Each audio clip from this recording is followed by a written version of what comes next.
विलासपुर नाम के एक छोटे से गांव में गुड़िया नाम की एक लड़की अपने माता पिता के साथ रहती थी। अभी गुड़िया की उम्र सिर्फ 14 साल थी। गुड़िया अपने माता पिता की लाडली बेटी थी। ऐसे ही एक दिन, गुड़िया बेटा जल्दी उठो, स्कूल जाने के लिए देरी हो रही है। पिताजी, आज मेरा स्कूल जाने का मन नहीं कर रहा। गुड़िया बेटा, स्कूल नहीं जाओगी, पढ़ाई नहीं करोगी तो एक दिन बड़ी अफसर कैसे बनोगी? और तुम्हें तो अभी खूब पढ़ना लिखना है, तभी तो तुम मेरे सपनों को पूरा करोगी। बताओ, तुम्हें अपने पिता के सपने पूरे करने हैं या नहीं? करने हैं ना पिताजी। तो फिर चलो, जल्दी से उठ जाओ। इस तरह से गुड़िया के पिता गुड़िया को स्कूल के लिए मना लेते हैं। और जब वो गुड़िया को स्कूल छोड़कर आ रहे होते हैं तो वो देखते हैं कि एक छोटी सी बच्ची का बाल विवाह हो रहा है। ये देख गुड़िया के पिता को अच्छा नहीं लगता और वो बाल विवाह का विरोध करते हुए बोलते हैं, आप सब ये क्या कर रहे हैं? बाल विवाह कानूनी जुर्म है और आप इस छोटी सी बच्ची का बाल विवाह करवा रहे हैं। अरे इस बच्ची की उम्र अभी केवल 12-13 वर्ष होगी और इतनी कम उम्र में आप इस बच्ची का विवाह करवा रहे हैं। अरे भाई साहब, आप कौन होते हैं बोलने वाले? और वैसे भी मैं अपनी बहू का अच्छा भला बुरा सब जानती हूँ। मेरे बेटे की मौत के बाद लोगों की बुरी नजर मेरी बहू पे है, इसीलिए मेरी बहू के लिए अच्छा यही होगा कि मैं इसकी दूसरी शादी करवा दूं, ताकि इन हैवानों की नजर मेरी बहू से दूर रह सके। क्या? इसका मतलब इस बच्ची का पहले भी बाल विवाह हो चुका है? हाँ, और यही मेरी बहू है। देखिए बहन जी, आप पहले ही एक गलती कर चुकी हैं। छोटी सी उम्र में अपने बेटे की शादी इस लड़की से करवाकर, और आप अब ये दूसरी बार गलती करने जा रही हैं। अपनी बहू का बाल विवाह करवाकर, अरे आप अपनी बहू को अपनी बेटी की तरह रख सकती हैं, दुनिया वाले की नजरों से बचाकर इसे पढ़ा लिखा सकती हैं। लेकिन भाई साहब, मेरे अलावा मेरी बहू का इस दुनिया में कोई नहीं है। शादी से पहले इसके माता पिता चल बसे और शादी के बाद मेरा बेटा। अब तो मेरे पास भी बहुत कम जिंदगी बची है। कुछ ही दिनों में अगर मैं यहाँ से चली गई तो मेरी बहू का क्या होगा? इसीलिए मैं अपनी बहू का बाल विवाह करवाना चाह रही हूँ। आपकी बहू को मैं पालूंगा, वो भी अपनी बेटी की तरह। जैसे मेरी बेटी गुड़िया है, ठीक उसी तरह से आपकी बहू कविता मेरी बेटी है। कविता की जिम्मेदारी मैं लेता हूँ। इस तरह से गुड़िया के पिता उस बाल विवाह को होने से रोक लेते हैं और कविता को अपने साथ अपने घर ले जाते हैं। कविता गुड़िया से छोटी थी, इसलिए गुड़िया उसे पढ़ाती लिखाती है और छोटी बहन की तरह उसे प्यार करती है। समय यूं ही बीतता जाता है। अब गुड़िया और कविता की उम्र 15-16 साल की हो जाती है। परंतु इसी बीच एक दिन अचानक एक दुर्घटना में गुड़िया के पिता की मृत्यु हो जाती है। गुड़िया के पिता की मृत्यु होने के बाद गुड़िया और उसका परिवार रोड पर आ जाता है। अब गुड़िया की माँ पर 2-2 बच्चों का भार था। ऐसे ही एक दिन गुड़िया की माँ कांता काम की तलाश में बाहर जाती है कि तभी एक औरत उसे बोलती है, कांता बहन, तुम्हारे घर में इतना सब कुछ हो गया और तुमने फिर भी उस मनहूस कविता को अपने घर में रखा हुआ है। कविता मेरी बेटी जैसी है और तुम ये सब कुछ क्या कह रही हो? मुझे कुछ समझ नहीं आ रहा। सच में बहन, तुम तो बड़ी ही बेवकूफ हो। मुझे तो पता ही नहीं था। अरे जब से ये कविता तुम्हारे घर में आई है, तुम्हारी जिंदगी की सारी खुशियाँ तुमसे दूर हो गई है। पहले तुम्हारा पति मर गया और अब तुम दोनों माँ बेटी रोड पे आ चुकी हो। फिर भी तुम इस मनहूस को अपने घर में पाल रही हो। अरे बहन, तुम जानती ही क्या हो? शादी से पहले ये अपने माँ बाप को खा गई और शादी के बाद अपने पति को। और इसकी सास तो मरने वाली थी बेचारी। उसने क्या किया, इसका बाल विवाह कराने का सोचा, लेकिन तुम्हारे पति ने इसका बाल विवाह करवाने नहीं दिया, रोक लिया उसको। मैं नहीं मानती ये सब, और मेरे लिए दोनों बच्चियाँ एक बराबर हैं। कांता उस औरत को जवाब देकर वहाँ से जाने लगती है और वह औरत पीछे से कांता के कान भरते हुए उससे बोलती है, मेरी नजर में एक रिश्ता है। अगर तुम चाहो तो उस मनहूस कविता की शादी उस घर में करवाकर उससे पीछा छुड़ा सकती हो। बदले में तुम्हें खूब सारे पैसे भी मिलेंगे। उन पैसों से अपनी बेटी को अच्छे से पढ़ा लिखा सकोगी तुम। उस समय तो कांता उस औरत की बातों को अनसुना करके चली जाती है, लेकिन पूरे दिन उस औरत की बातें कांता के दिमाग में घूमती रहती है। और आखिरकार कुछ दिनों बाद जब वो औरत कांता के घर दोबारा आती है तो कांता कविता का बाल विवाह करवाने के लिए तैयार हो जाती है। लेकिन जब लड़के वाले कविता को देखने उसके घर आते हैं तो लड़की की उम्र देखकर कांता इस रिश्ते के लिए मना कर देती है। माफ करना, मुझे ये रिश्ता मंजूर रहा, पर अब मुझे ये रिश्ता मंजूर नहीं। मैं एक बेटी की भलाई के लिए अपनी दूसरी बेटी को नरक में नहीं धकेल सकती। अरे जब तुम्हें ये रिश्ता मंजूर ही नहीं था, मुझे और मेरे बेटे को यहाँ बुलाना जरूरी था। चल बेटा। इस तरह से लड़के का बाप लड़के को अपने साथ ले जाने लगता है कि तभी कविता वहाँ आती है और कांता से बोलती है, माँ, अगर मेरा बाल विवाह होता और गुड़िया की जिंदगी सवर जाती है तो मुझे ये बाल विवाह मंजूर है। ऐसे भी मेरा पहले भी बाल विवाह हो चुका है गरीबी की वजह से। पर कविता, मेरे पति बाल विवाह के खिलाफ थे और इसीलिए वो दुनिया के खिलाफ जाकर तुम्हें यहाँ लेकर आए थे, और मैं भी वही काम नहीं कर सकती। मैं मानती हूँ कि कुछ देर के लिए मैं लालची और स्वार्थी हो गई थी, पर मैं अपनी बेटी की खुशियों के लिए तुम्हारी खुशियों का गला नहीं घोट सकती। आपने और पिताजी ने मेरे लिए बहुत कुछ किया है और आप मुझे बेटी मानती है ना, तो क्या अपनी बेटी का कहा नहीं मानोगे माँ? कविता के आगे कांता मजबूर हो जाती है और कविता का बाल विवाह उस आदमी से करवा देती है। शादी होने के बाद कविता का पति, जिसकी उम्र 30 साल थी, वो कविता पर बहुत अत्याचार करता है और डेली शराब पीकर आता है। ऐसे ही एक दिन, सुरेश जी, आप इतनी शराब पीकर गाड़ी चलाते हुए घर आते हैं। प्लीज आप शराब पीकर गाड़ी मत चलाइए, ऐसे में आपको कुछ भी हो सकता है। बीवी है, बीवी बनकर रहे, माँ बनने की जरूरत नहीं है। और भूल मत, मेरे बाप ने तेरी गरीब माँ को इतना धन दिया है कि तेरी माँ और वो तेरी बड़ी बहन बैठकर जिंदगी भर खा सके। पर आपने जो मेरी माँ और बहन पर एहसान किए हैं, मैं उसका कर्ज उतार रही हूँ। फिर आप मुझे ऐसी खरी खोटी क्यों सुनाते हैं? इतनी सी है और जुबान देखो इसकी। इतना बोलकर सुरेश उसे खूब पीटता है। ऐसे ही समय बीतता है और अब कविता सुरेश के अत्याचारों से परेशान हो जाती है। उसके सामने अब कोई दूसरा रास्ता नहीं बचता, इसलिए एक दिन वो फांसी लगाकर खुदकुशी कर लेती है। कविता की मौत होने के बाद जब ये बात कविता की मुंह बोली माँ को और बहन को पता चलती है तो उनके पैरों तले जमीन खिसक जाती है और कांता कविता की लाश से बोलती है, मेरे पति ने तुझे बचाने के लिए अपनी बेटी बनाया और तेरा दूसरा बाल विवाह होने से रोका, पर उसके जाने के बाद मैंने तुझे उसी नरक में धकेल दिया। भगवान, ये मैंने क्या किया? मुझे माफ कर देना कविता। इस तरह से कविता तो चली जाती है, पर वो अपने ऊपर किए सभी एहसान को चुका जाती है और कांता सुरेश को सलाखों के पीछे भिजवा देती है और मासूम कविता के मरने के बाद उसे आखिर इंसाफ मिलता है। तो वहीं दूसरी ओर कुछ सालों बाद गुड़िया बड़ी हो जाती है और एक लॉयर बनती है जो अपने पिता का सपना पूरा करती है और बाल विवाह जैसे कानूनी अपराध को रोकती है। माया अपनी सास सीता और पति विनोद के साथ रहा करती थी। माया गर्भवती थी। माया गणेश भक्त थी, तो वहीं सीता नास्तिक, जिसे भगवान और उनकी लीला पर जरा भी भरोसा नहीं था। ऐसे ही एक दिन माया भगवान गणेश जी की पूजा करती है और तभी सीता माया को खरी खोटी सुनाती है। पता नहीं कौन सी भक्ति में चूर रहती है कलमुही कहीं की।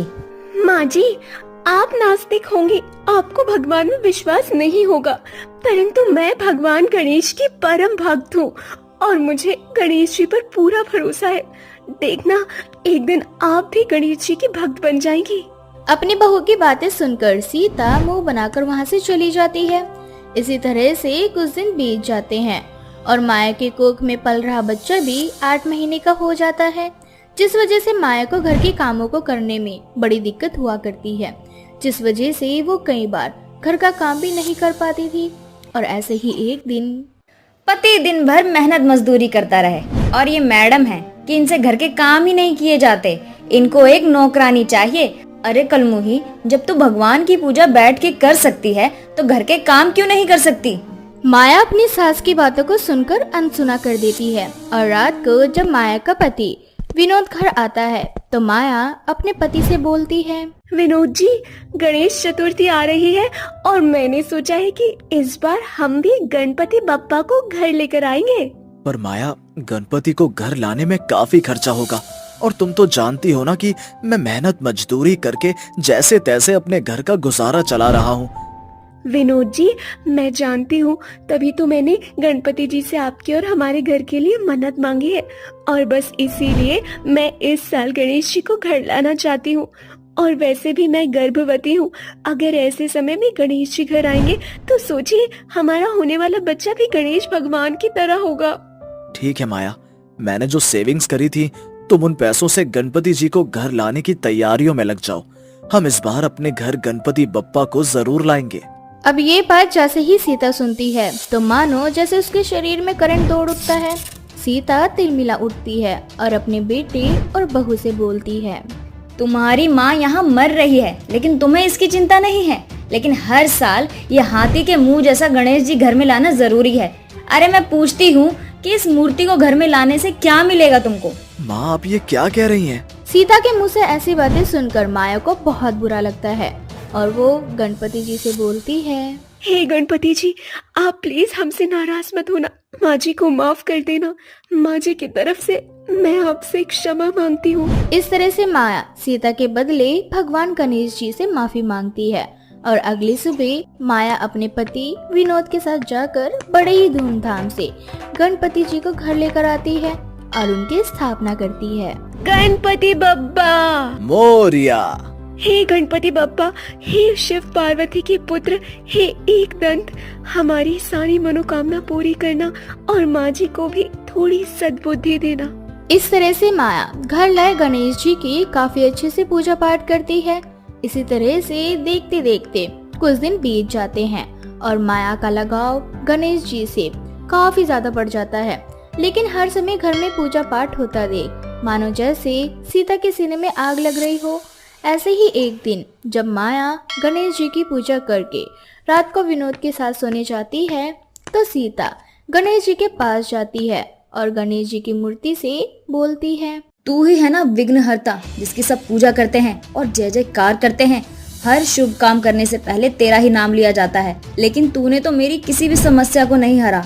तेरी वजह से मेरे पति के प्राण चले गए। मेरा बेटा इतना पढ़ा लिखा होने के बाद भी मेहनत मजदूरी करता है और मेरी बहू ना जाने उस पे तूने कौन सा जादू किया है जो वो तेरी इतनी बड़ी भक्त है। लेकिन मैं तेरी भक्त नहीं हूँ। जैसे तूने मुझे जिंदगी भर परेशान किया है ना इन शैतान चूहों के साथ, ठीक उसी तरह से मैं तेरा विसर्जन होने से पहले ही तेरे इस मूर्तिकार शरीर को खंडित कर दूंगी।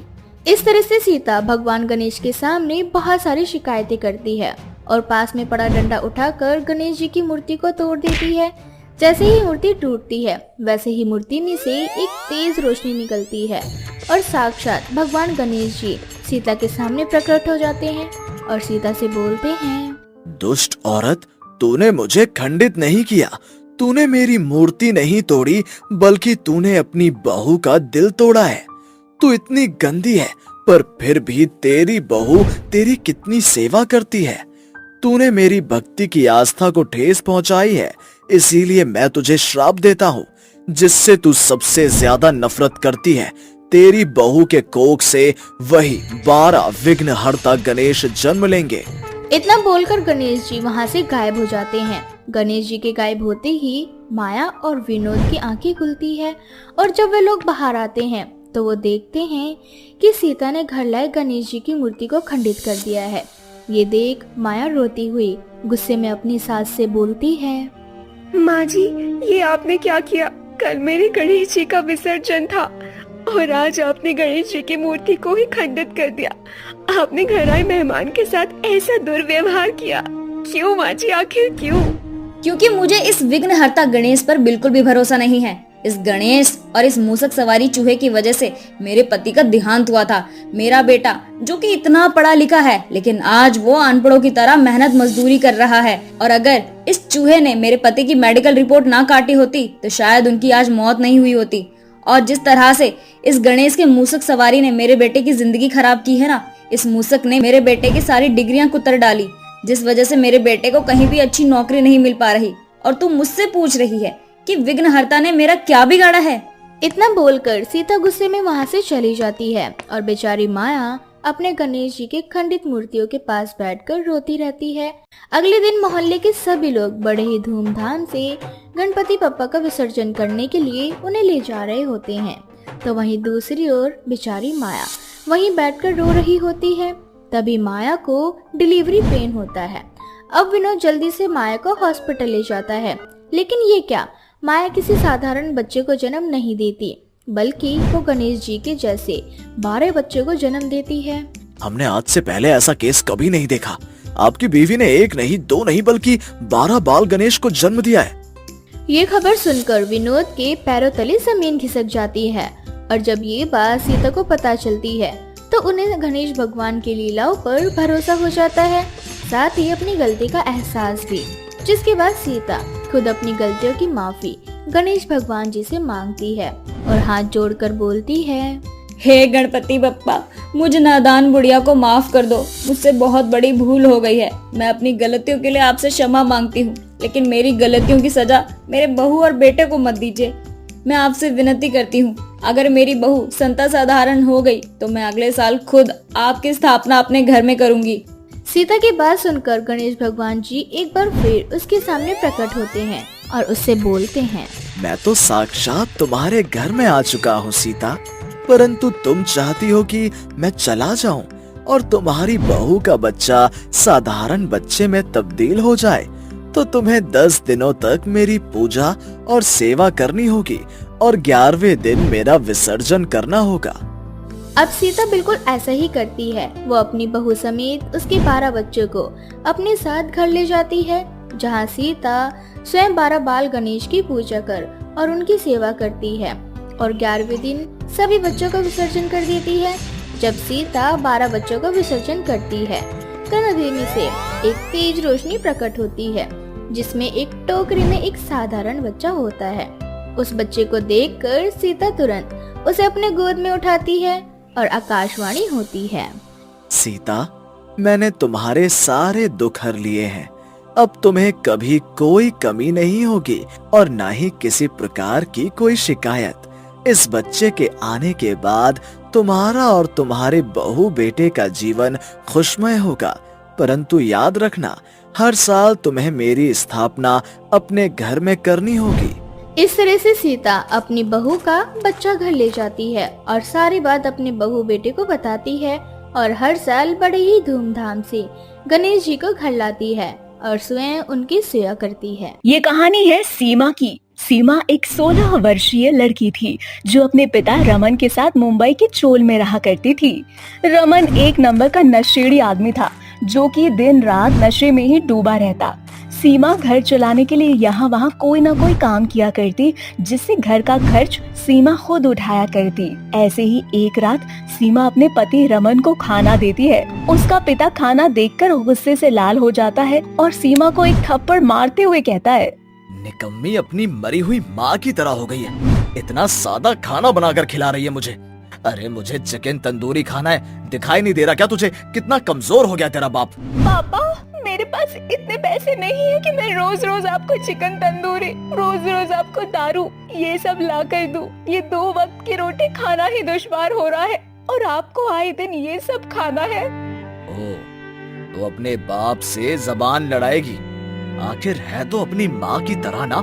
जब वो जिंदा थी तो वो भी ऐसे ही मुझसे लड़ा करती थी और अब तू, और आखिरकार वो लड़ते लड़ते मर ही गई। एक दिन तू भी ऐसी मर जाएगी। पापा, अभी जो बना है वो आप खा लो। जब पैसे होंगे तब आपके लिए चिकन तंदूरी ला दूंगी। नहीं, मुझे अभी के अभी तू चिकन तंदूरी ला कर दे, समझी तू? माफ करना पापा, लेकिन मेरे पास अभी इतने पैसे नहीं है। रात भी बहुत हो चुकी है और इस समय ये सारी चीजें संभव नहीं है। तू ऐसे नहीं मानेगी हैं? रमन को गुस्सा आ जाता है और वो अपनी बेटी को मारना शुरू कर देता है। मारते मारते वो उसका बहुत बुरा हाल कर देता है। बेचारी सीमा बहुत बुरी तरीके से रो रही थी। रोते रोते वो अपने कमरे में चली जाती है। कमरे में जाने के बाद सीमा अपनी माँ की एक तस्वीर के आगे बैठ जाती है और अपनी माँ से बातें करते हुए कहती है, माँ, तू मुझे छोड़कर क्यों चली गई? तुम्हारे बिना मेरी जिंदगी तो नरक बन चुकी है। आए दिन मुझे पापा मारते और पीटते हैं। मुझे ऐसा लगता है पापा के होने के बाद भी मैं अनाथ हूँ, क्योंकि वो तो मुझे अपनी बेटी समझते ही नहीं। तुम मुझे छोड़कर क्यों चली गई माँ? वापस आ जाओ ना। एक दिन काटना भी मुश्किल हो रहा है अब तो। सीमा अपनी माँ की तस्वीर से बातें करते करते सो जाती है। ऐसे ही कुछ दिन बीत जाते हैं। एक दिन रमन अपनी बेटी सीमा से कहता है, कहाँ गई हो कामचोर? इधर आ। हाँ पापा, बोलो। मुझे कुछ पैसे दे। दारू पी के आना है। बहुत दिन से पी नहीं है मैंने, आज जमकर दारू पीऊंगा। पापा मेरे पास पैसे नहीं है, और जो थोड़े से पैसे हैं मेरे पास उससे घर में राशन डलवाना है। अगर वो पैसे मैं आपको दे दूंगी तो महीने भर का राशन कहाँ से आएगा? राशन कहाँ से आएगा और कहाँ से नहीं आएगा इसकी चिंता तू करेगी। मुझे टाइम से खाना चाहिए, और अगर टाइम से खाना नहीं मिला तो तेरी हड्डी पसली एक कर दूंगा मार मार कर, जैसे तेरी माँ की करता था। नहीं पापा, आज चाहे कुछ भी हो जाए मैं आपको पैसे नहीं दूंगी, और रोज रोज पीना इससे आपकी सेहत को भी नुकसान हो सकता है, इसलिए आज मैं आपको पैसे नहीं दूंगी। आपको मारना है ना, मुझे मार लो, जितना मारना है, जितना दिल करे उतना मारो, लेकिन पैसे नहीं दूंगी। रमन को बहुत तेज गुस्सा आता है और वो सीमा के कमरे में घुस जाता है और यहाँ वहाँ पैसे ढूंढने की कोशिश करता है। आखिरकार अंत में सीमा के तकिए के नीचे रमन को पैसे मिल जाते हैं और वो पैसे लेकर घर से निकल जाता है। सीमा लाख कोशिशों के बाद भी रमन को रोक नहीं पाती। ये सब देखकर सीमा दुखी हो जाती है और वो फिर से अपनी माँ की तस्वीर के पास बैठ जाती है और अपनी माँ से बात करते हुए अपना दुख बताती है। तभी वो तस्वीर सीमा से बोलने लगती है, मत रो मेरी बच्ची, मत रो। जब से मैं गई हूँ तब से तेरा जीना इसने दुश्वार कर दिया है, इस निकम्मे बाप ने। मगर तू चिंता मत कर, मेरा साया हमेशा तेरे साथ है। माँ, माँ, आप कहाँ हो माँ? आपकी आवाज मुझे आ रही है, लेकिन आप हो कहाँ? मेरे सामने आओ माँ। मेरी बच्ची, मैं इस तस्वीर में हूँ और मैं सामने नहीं आ सकती, बस इस तस्वीर के जरिए ही तुझसे बात कर सकती हूँ। बाकी तू चिंता मत कर, मेरी नजर हमेशा है तुझ पर, तेरे दुखों का अंत होने वाला है मेरी बच्ची। हाँ माँ, मुझे पापा बहुत मारते हैं, उन्हें मुझ पर जरा भी तरस नहीं आता। कोई बात नहीं मेरी बच्ची, हर बुरी चीज का अंत होता है, इसका भी अंत होगा। ऐसे ही थोड़ी देर बाद रमन नशे में धुत होकर अपने घर आता है और आधी रात को अपनी बेटी सीमा को मारते और पीटते हुए कहता है, अरे ओ निकम्मी सीमा, अरे कहाँ मर गई? अरे मेरी बोतल खत्म हो गई है, जा ठेके से मेरी बोतल लेकर आ। मैं नहीं जाऊंगी, आपको जो करना है कर लो। नहीं जाएगी? अरे तेरी हड्डी पसली तोड़कर एक कर दूंगा नहीं गई तो। आज मुझे जमकर पीनी है, जा ठेके पर जाकर बोतल लेके आ। रमन को गुस्सा आता है और वो डंडा उठाकर सीमा को मारने लगता है। आखिरकार अंत में सीमा को मजबूर होकर दारू के ठेके पर जाना पड़ता है। ठेके पर बहुत सारे नशे में धुत आदमी होते हैं। सीमा बहुत घबरा जाती है। उनमें से 2 आदमी सीमा को परेशान करने लगते हैं। सीमा खुद को बचाने की कोशिश करती है। तभी वहाँ सीमा की माँ की तस्वीर आती है और वो तस्वीर घूम घूम कर उन नशेड़ी आदमियों को मारने और पीटने लगती है। सारे नशेड़ियों को वो तस्वीर उल्टा लटका देती है। थोड़ी ही देर बाद सीमा उस तस्वीर के साथ अपने घर वापस आती है। सीमा को घर आता देख रमन नशे में धुत होकर सो जाता है। ऐसे ही अगली सुबह जब रमन उठता है तो वो देखता है कि उसके चारों तरफ आग ही आग लगी हुई है। रमन खुद को बचाने की कोशिश करता है और चिल्लाता रहता है, अरे अरे मुझे बचाओ, कोई आग लगी है भाई, अरे मेरे चारों तरफ आग लगी है, मैं जलकर मर जाऊंगा। सीमा बेटा कहाँ है तू? मुझे बचा बेटा। तभी वहाँ सीमा और उसकी माँ की तस्वीर दोनों आते हैं। तस्वीर रमन से कहती है, नहीं रमन, तू अब इसी आग में जलकर मरेगा। तूने मेरी बेटी को बहुत परेशान किया है, जीना दुश्वार कर दिया है तूने। बेटियां घर की इज्जत होती है और तूने अपने उस 2 कौड़ी की बोतल के चक्कर में मेरी बेटी को दारू के ठेके पर भेजा। ये सब तुझे बहुत महंगा पड़ेगा। तू इसी आग में जलकर तड़प तड़प कर मरेगा, तेरी हड्डियां भी नहीं बचेंगी। अरे मुझे माफ कर दो, मुझसे बहुत बड़ी भूल हो गई, मैं आगे से कुछ भी ऐसा नहीं करूँगा। नहीं, इस आग में तू जलकर मरेगा, हमेशा हमेशा के लिए तेरा किस्सा ही खत्म होगा आज। नहीं नहीं, मुझे मत मारो, मैं जानता हूँ कि मैंने जो किया वो गलत है, लेकिन मैं वादा करता हूँ कि मैं सीमा का बहुत ख्याल रखूंगा। उसे माँ और बाप दोनों का प्यार दूंगा। आगे से मैं तुम्हें या सीमा को किसी को भी कोई शिकायत का मौका नहीं दूंगा। अब से मैं पीना भी बंद कर दूंगा। हाँ, मैं पीना बंद कर दूंगा। ठीक है रमन, भगवान भी सबको एक मौका देता है, इसीलिए मैं तुझे एक आखिरी मौका दे रही हूँ। अगर मुझे फिर से कोई शिकायत का मौका मिला तो मैं तुझे मारने से पहले पूछूंगी नहीं, सीधा मार डालूंगी।